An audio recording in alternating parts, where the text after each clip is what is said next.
આગળનો પ્રશ્ન છે સ્ટેન્ડઅપ ઇન્ડિયા યોજના એની બાબતે 3 વિધાન આપેલા છે.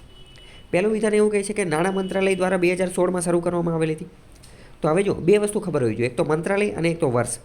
બીજું એવું કહે છે કે 2025 સુધીમાં તાજેતરમાં લંબાવવામાં આવેલી છે. અને ત્રીજું એવું કહે છે કે આ યોજના અંતર્ગત કોઈ પણ વ્યક્તિને રૂપિયા 10 લાખથી 1 કરોડ સુધીની લોન મળી શકે છે. તો પહેલાં બંને વિધાન સાચા છે, ત્રીજું વિધાન ખોટું છે. ત્રીજું વિધાન ખોટું શું લેવા છે ને એટલું તમારે કહેવાનું છે કે શા માટે ખોટું છે. સ્ટેન્ડઅપ ઇન્ડિયા યોજના જે છે ને એ માત્ર SC, ST અને વુમન 3 લોકો માટે જ છે. SC, ST અને મહિલાઓ 3 માટે જ છે.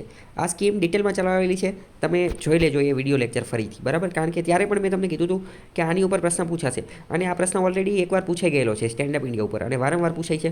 તો આ તમે એકવાર જોઈ લેજો, બરાબર. 2016માં શરૂ થઈ હતી, નાણાં મંત્રાલય અંતર્ગત છે, 2025 સુધી લંબાવવામાં આવી. અને મોસ્ટ ઇમ્પોર્ટન્ટ શું તો કે SC, ST અને વુમન આ 3 માટે જ છે, બધા માટે નથી. SC, ST અને વુમન માટે છે.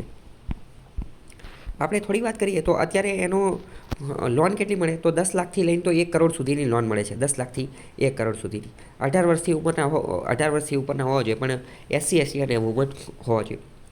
મેન્યુફેક્ચરિંગની અંદર, સર્વિસ, ટ્રેડિંગ, એગ્રીકલ્ચર એ બધાની અંદર જે છે એ લોન મળતી હોય છે, બરાબર.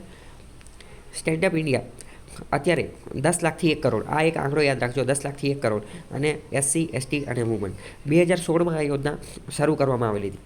મુખ્ય ઉદ્દેશ્ય શું હતો? મુખ્ય ઉદ્દેશ્ય એ હતો કે SC, ST અને વુમન, SC, ST અને મહિલાઓ આમની અંદર આંતરપ્રિન્યોર સ્પિરિટ એટલે કે ઉદ્યમી બનવા માટેની જે એની માટે પ્રમોટ કરી શકાય, એને પ્રોત્સાહન આપી શકાય અને એની માટેનું કલ્ચર જે છે એ બનાવી શકાય, એની માટે આ આખો ઉદ્દેશ્ય હતો, બરાબર.